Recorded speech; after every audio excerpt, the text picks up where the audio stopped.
Hey, what's up everybody? Fortexfiend here. Welcome back again to my YouTube channel with another video on SD Gundam G Generation Eternal. I'm going to be giving you guys my banner review for the current banner that just went live for the game, featuring Blue Destiny and Sinanju. This is going to be my opinions fully about these units, and also does it change whether or not I think you guys should be pulling or not. Before I go ahead and get started, you guys know the drill. If you enjoy what you see on the channel, there's the subscribe button, there's a notification bell, there's a like and dislike button, and there's also a comment section waiting for me to read your comments, and hopefully I'll reply to some of them, but I want to know what you guys think about these units and the banner. Alright, so we're going to go ahead and take a look at the feature. The first one that I'm actually going to take a look at is going to be the SSR warship. As you can see right here, we have a warship that now focuses on the mass-produced and the Mobile Suit Gundam side story, what is this called? Mobile Suit Gundam side story, the Blue Destiny.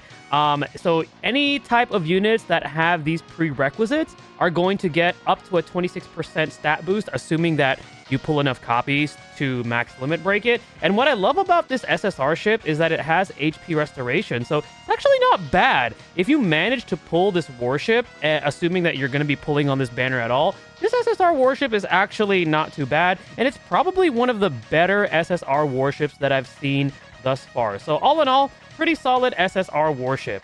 Now, in terms of the actual UR warship, it does cover Neo Zeon and Mobile Suit Gundam Unicorn, which there's a lot of units under those particular prerequisites. Neo Zeon, as you can see, you know, there's a ton right over here. You know, you got Zabi there, you got Kubile, I see Nightingale, I see, what is that? Is that Sinanju? I see the other Zabi. Like, there's a whole slew of really cool units that's part of that tag. And then Mobile Suit Gundam Unicorn. We got that main story not too long ago, so there's a lot of units that you could use this particular warship with as well. So it's cool that you get up to a 36% stat boost on those particular units. However, it is an energy restoration, so while it does have good coverage in terms of its tags and series, not too keen on the skill. Again, I haven't really seen any incentive to use energy restoration, even in harder content, such as, you know, the tower event that we currently have. I've been solely more relying on HP restoration over that. But if you manage to pull this, I think it's an okay ship. It has good coverage, which I think kind of saves it for me. But it's not the one that you're going to be chasing if you're going to be pulling on this banner. Truth be told, the unit that I think a lot of people are going to benefit from is going to be the full frontal and the Sinanju. If you take a look at the Sinanju, now assuming you have it max limit broken, although when it comes to these supporter type units, I don't think max limit breaking is going to be the priority because you're really just going after inflicting that debuff. But at max limit broken, it has 10k over 10k attack and a pretty solid mobility. So those are really good stats for a support type unit. And in terms of its abilities, you got increased mobility. It has a vigor condition where if it's supercharged or higher, the max range of physical or beam weapon is increased by 1. So that's pretty cool. It gives it a little bit more flexibility in terms of positioning and keeping out of range, so it can safely inflict its debuffs while potentially keeping out of range from being counterattacked. And it also has Psycho Frame, giving it more accuracy and evasion, which is always a nice thing to have. It does have the shield defense mechanism, which gives it a form of mitigation, which I always like. In terms of its tags, I see One-Shot Killer, I see Saikamu, which are fantastic. Neo Zeon, I see UC Series, Rival. It has a slew of fantastic tags. One-Shot Killer probably being its best tag. As we know, we do have a One-Shot Killer Master League coming out. We just got an Eternal Road One-Shot Killer, so this is definitely a fantastic unit to use for that particular team. So all in all, it's good there. And then finally, we'll take a look at its actual weapon skills. I'm going to start things off with its most powerful, which is the Beam Naginata EX. So we know with the EX, we don't really have to touch up on it, but absolute hit and weapon attribute, damage reduction null. And then the debuff that you get is going to be damage taken from beam weapons increase up to 35%, which is always nice. And then with Rocket Bazooka, you have up to a range of 5, and it has a debuff of damage taken from physical weapons up 25%. So it has a lot of coverage there in terms of the type of debuffs that it has. It can go beam, it can go physical. If you have DPS units that use one or the other or both, they definitely benefit from this unit. So all in all, I think it's a really, really strong supporter unit, and even if you manage to pull just one copy, it is really good. And then the pilot itself, or himself, is full frontal. As you can see, stat-wise, for a UR, is pretty solid. Highest is melee, with range being second highest, and then awaken being at the bottom. He does have the double support, which is nice. In terms of his abilities, so he has that support attack counter +1. He gets a 20% increase to his attack when he is support attacking or countering.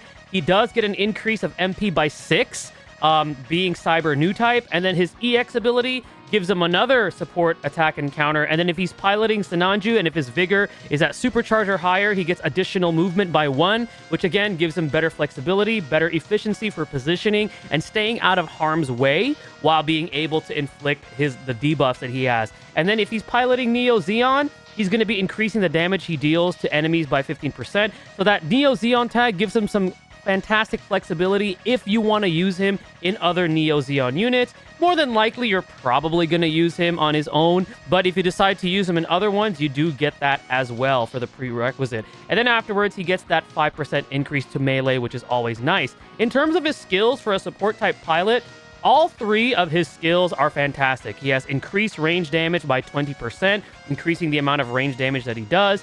He does have MP up, which is fantastic, kind of similar to Shiroko or Asuna, because they also do that being supporter pilots. And then he also does have boost range, which again further, cements his efficiency and being able to be placed easier on the map, being able to inflict those debuffs, not getting counterattacked, and still staying out of harm's way. So all in all, I think the combination of full frontal and his Sinanju is fantastic. If you pull 1 copy, that's more than enough in my opinion, and you're on your way to using a fantastic support unit. I think for a non-limited type UR, he's actually quite strong, and to me, he's actually a better version of Shiroko. And remember, when Shiroko and the O came out, that unit was considered a limited. So now we're actually seeing non-limited URs that are competitive or even better than some of the older limited URs that we've seen. Now, next we got the Blue Destiny Unit 1, which is right over here. So we got Blue Destiny right over here. This is going to be the attacker unit that's featured. This is going to be what the side story is all about. Great HP, great attack. 13,787 at base is nothing to laugh at. If you take a look at the abilities, increased attack, it also gets up to a 20% attack increase when dealing damage whenever the unit deals damage during combat, and up to a 20% is pretty significant. If you put the numbers together, this should be a little over 15k or close to that. And then it also gets a max increase in HP, giving it more survivability. In terms of its tags, it's just as good as the unit that we just looked at. One-shot killer, I see UC series, I see protagonist, I see test type. Fantastic.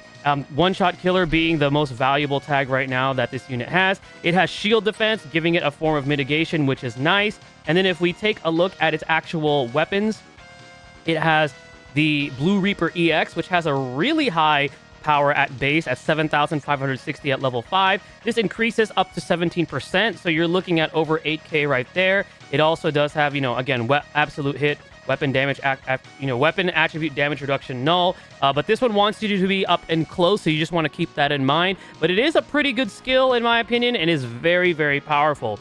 Afterwards, its second most powerful skill is going to be Exam System. Now, this does only have up to a range of 2, and it does want you to get in close again. However, 6,000 base, and then in terms of that, we also got up to a 12% increase in weapon power is always nice to have. So again, this unit is all about getting in your face. It's another melee-styled unit, so very similar to what we've seen prior. So we've seen Burning Gundam, we've seen, Barbatos Lupus Rex being melee. So this is, definitely a unit to consider if you're going to be, looking for another melee unit.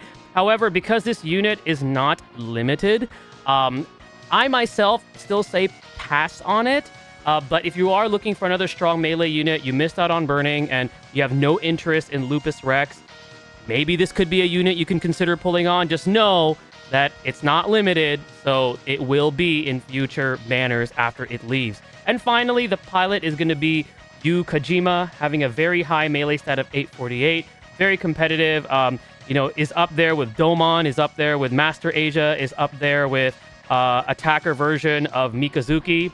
In terms of abilities, we got increased damage, increased melee. If he's piloting Blue Destiny unit, chance step will trigger one time at the end of combat, regardless whether or not he's destroyed an enemy. But this is very useful in the event that you don't finish an enemy unit off, assuming you survive. So, like I said in my last video, what I would definitely do with this unit is that if you're using it, and let's say you're not going to finish it off, maybe run it with a unit that can support defend during a counterattack. For example, the recent aerial rebuild that we got in the last banner, you have that, and then afterwards you take that chance step and you have a better chance of destroying the enemy target. And then afterwards, he does have an EFSF tag, which is very flexible, increasing the damage he deals to enemies and also reducing damage, so giving him a bit more flexibility tag-wise. There's plenty of EFSF units you see, so that's always a good thing to have. And finally, he does have increased melee by 5%, which is always nice. In terms of his character skills, I'm going to say 2 are pretty good, which are attack burst and HP repair. Force guard is kind of interesting for this unit to have. I guess they were trying to balance it out because I know according to the story, this unit is kind of like possessed and goes berserk.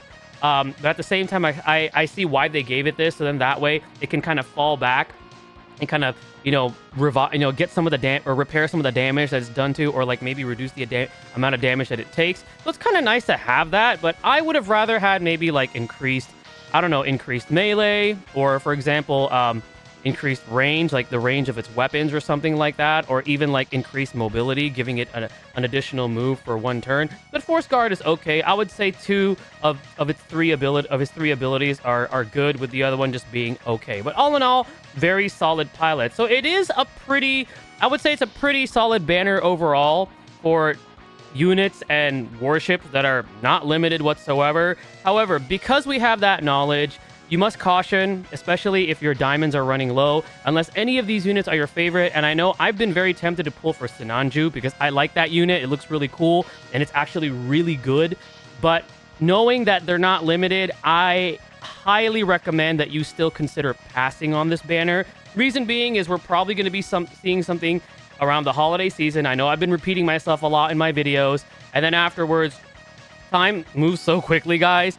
Like, we're going to be hitting New Year's soon, and then finally we'll be hitting the 1-year anniversary. You just never know what we're going to get. I know there's a lot of us that are, patiently waiting for units that we actually care for, such as units from Gundam 00.